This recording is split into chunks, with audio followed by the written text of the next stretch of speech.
Hello, grade 8. Welcome back to our science adventure again. Last time in lesson 8, cellular respiration, if you can still remember, I mentioned that we didn't get to dive deep into learning competency number 1, right?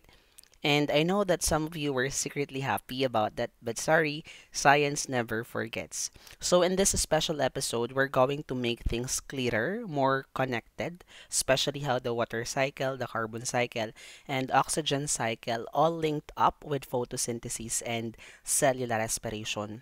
And we will also discuss the roles of plants and animals in these cycles. Do you think that they contribute in carbon, oxygen, and water cycle? Okay, and vice versa. We will also discuss the interconnection of cellular respiration and photosynthesis. So, excited na ba kayo? You better be kasi science is more fun when we understand the connections. Mas nakaka-enjoy kasi kung alam natin yung isang concept, okay, the connection of it in another concept. Ano? So, I'm Sir Wawi, your ever curious science buddy. Don't forget to like, share, and subscribe. And of course, hit that notification bell para lagi kayong updated sa mga susunod pa nating videos. So, let's get started. So, our topic for today is about cycles in nature, the carbon, the oxygen, and the water cycle. And for the learning competency, the student will explain the role of plants and animals in the cycles of nature, such as the carbon, oxygen, and water cycles using flowcharts and labeled diagrams.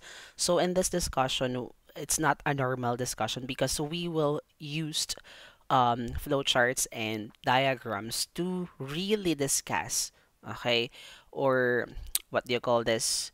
Explain, okay, the cycle in the water cycle, the carbon cycle, and oxygen cycle. Kumbaga, tuturuan tayo, okay, or ipapaintindi sa atin yung mga cycles through flowcharts and diagrams. So, which is nakakatuwa naman or nakaka-excite. For our learning objectives, construct a labeled flowchart to illustrate the processes involved in the carbon, oxygen, and water cycles, showing the roles of plants and animals in each cycle. And for the second one, explain how photosynthesis and cellular respiration are interconnected and how they contribute to the cycling of carbon and oxygen in nature through a visual flowchart. Okay, so excited na ba kayo? Ayan, so itong discussion lang talaga is nakasenter lang sa cycles or doon sa three major cycles kung saan atin lang titingnan yung connection noon sa cellular respiration and photosynthesis. Okay, so for our first activity, unlocking vocabulary, yan, pick and unscramble the cycle word hand. For the objectives, the student will identify and define key vocabulary words related to the water, carbon, oxygen cycles by answering clue questions and unscrambling jumbled letters from the basket. So we have our PowerPoint presentation.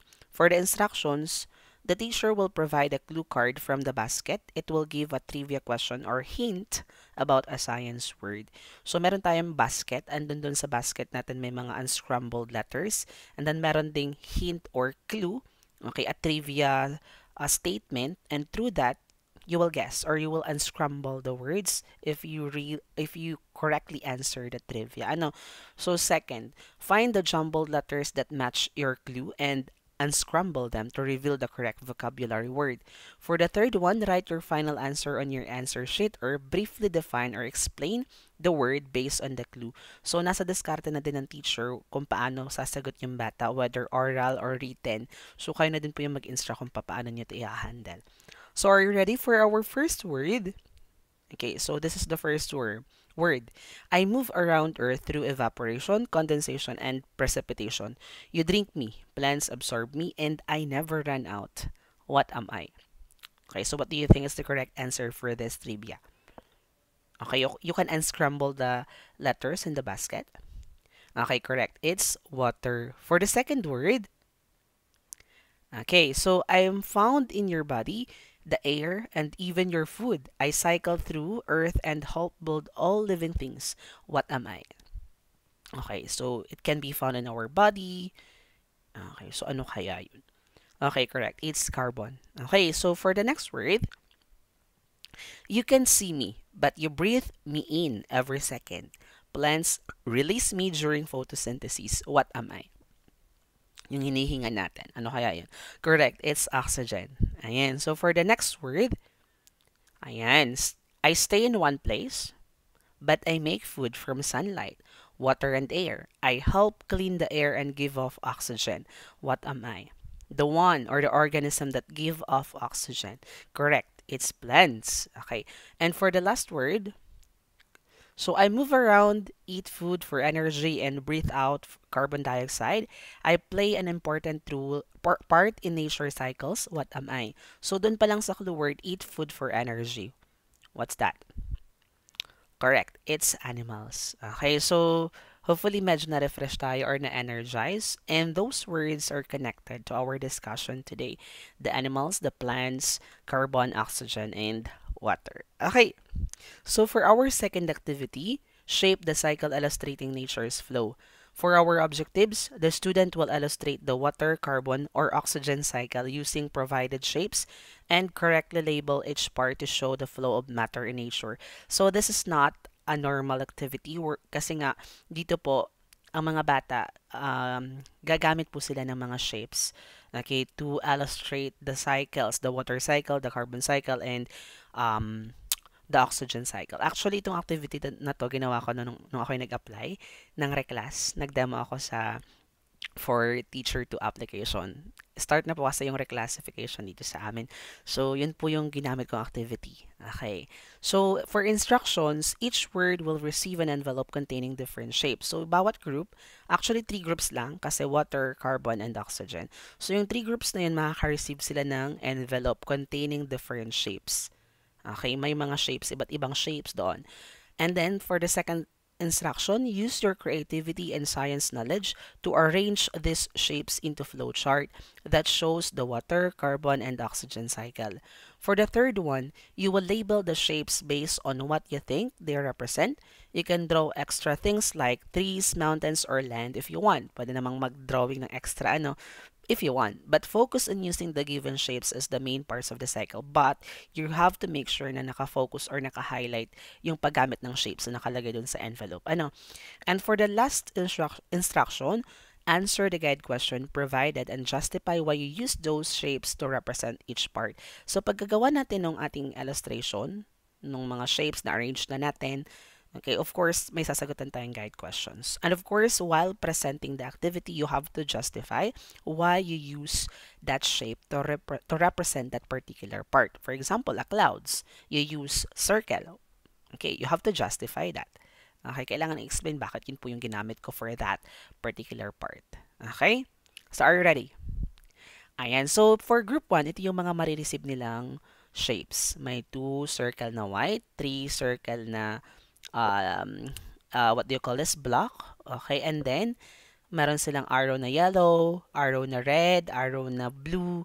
Okay, and then yung parang shapes ng star, and then ito naman yung mga lines. Okay, so, pag binigay po natin itong mga teachers, pag sinabi natin, okay, group 1, okay, the cycle that is assigned to your group is water cycle. So, ganun lang. So, baka malito din ang bata. Paano pa namin yung gagawin? So, para hindi malito, you have to give clues. So, ito yung naisip ko na clue na pwede nilang gamitin to make sure na maa-arrange nila yung mga shapes into proper order. Okay, so for group number 1, ang naka-assign sa kanila ay water cycle. At ito po yung story clue para ma-arrange nila ng ayos ito. So, it was a hot day and the sun was shining brightly over the wide ocean.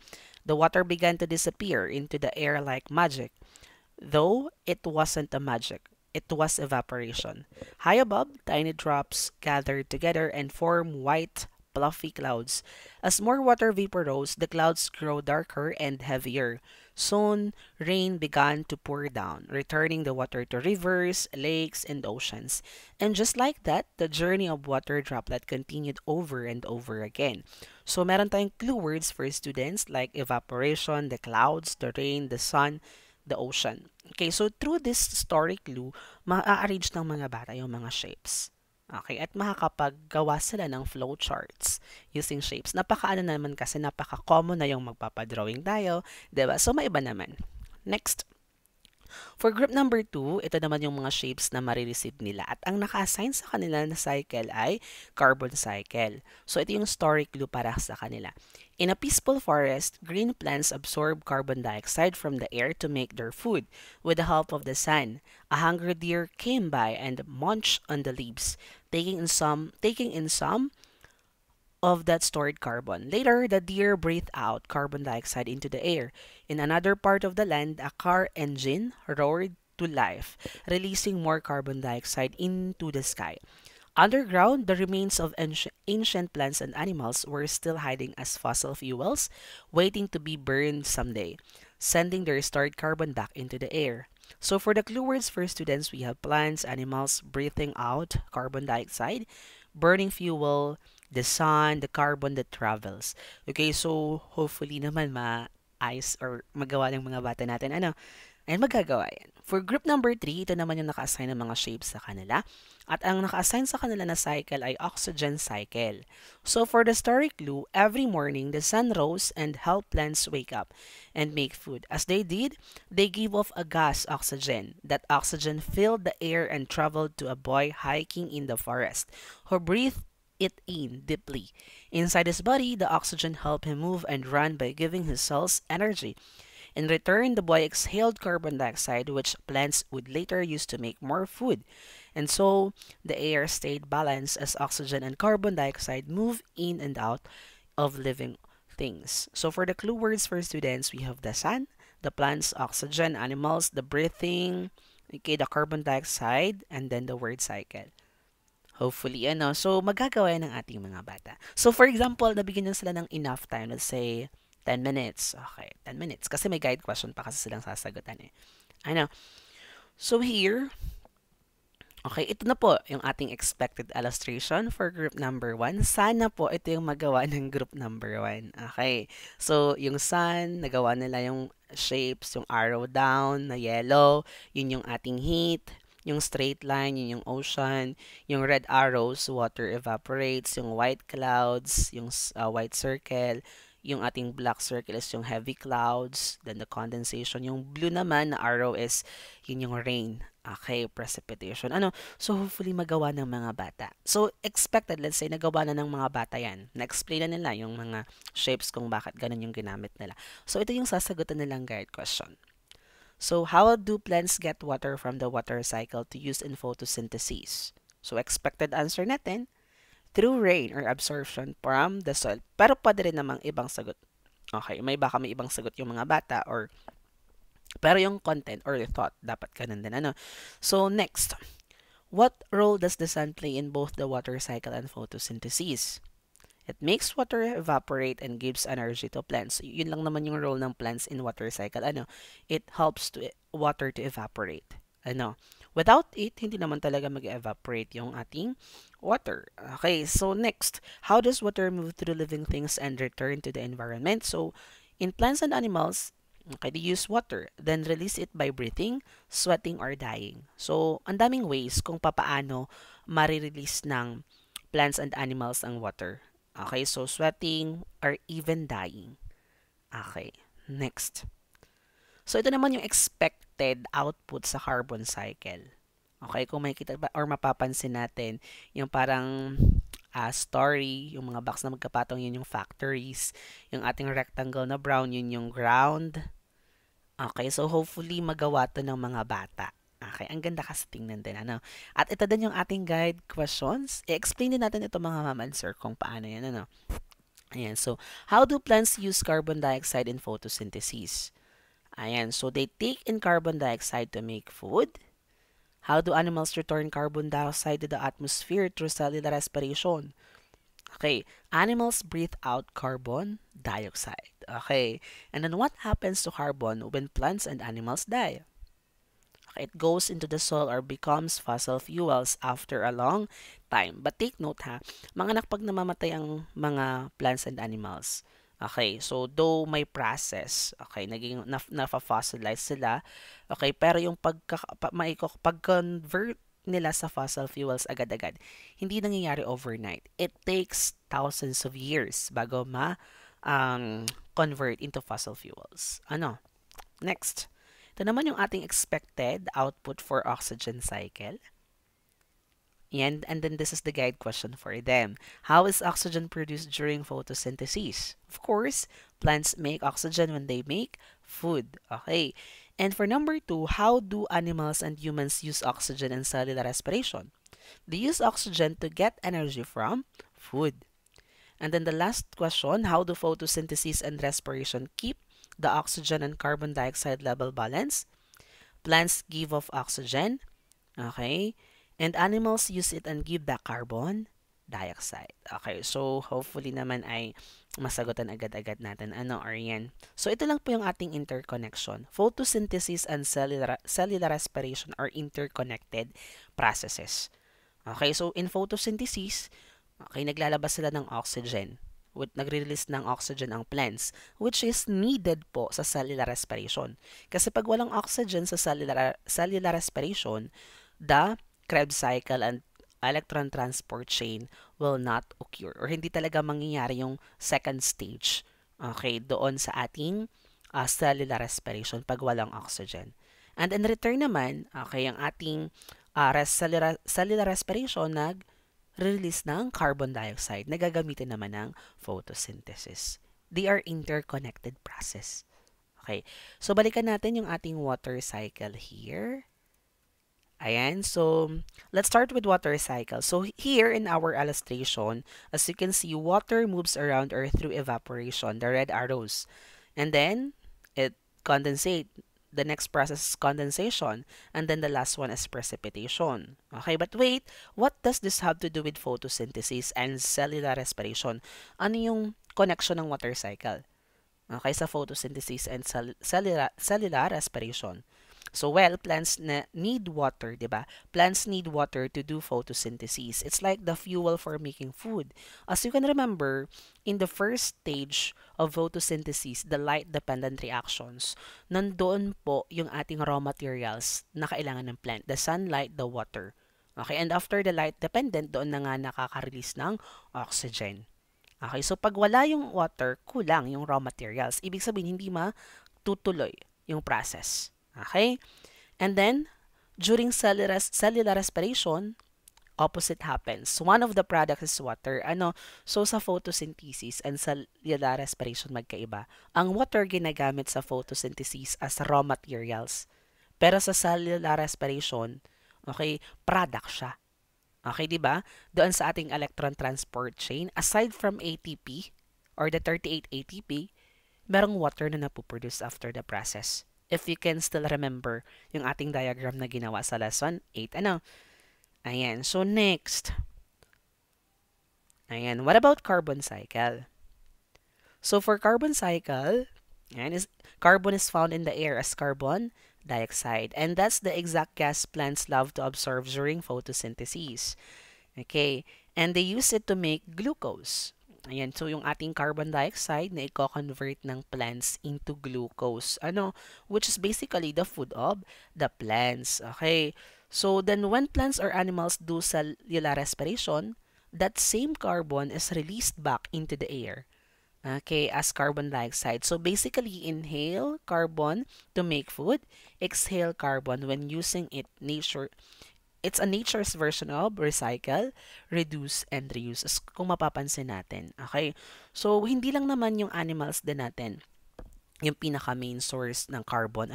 Meron ding mga carbon na makikita natin sa soil. Like for example, okay, pag namatay po yung ating plants and animals, okay, yung carbon na nakikita sa kanilang katawan, maibabalik sa soil. Okay, and then eventually, through processes, thousands of years, mafa-fossilize sila, magiging fossil fuel. Yung mga fossil fuel ngayon, okay, ginagamit ng mga factories, vehicles, or mga kung ano-anong company na ibabalik ulit sa air. At yung mga carbon dioxide na yun na napupunta sa air, yun ginagamit ulit ng mga plants. Okay, and eventually, pag namatay ulit ang plants, babalik ulit sa lupa. Yun yung lang yung cycle. Paulit-ulit. Okay, next. We have oxygen cycle. So for the oxygen cycle, during photosynthesis, diba, plants release oxygen. And that's the air we breathe, diba? So then during cellular respiration, we use that oxygen to break down food for energy. And we release carbon dioxide in return. Okay, so plants give us oxygen, we give them carbon dioxide. So ang galing ng teamwork.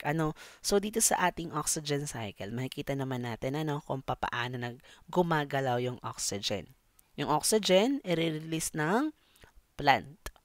And then, yung oxygen i-absorb ng animals. Okay, and then yung animals, mag-undergo in cellular respiration, mag-release naman sila ng carbon dioxide. Cycle lang.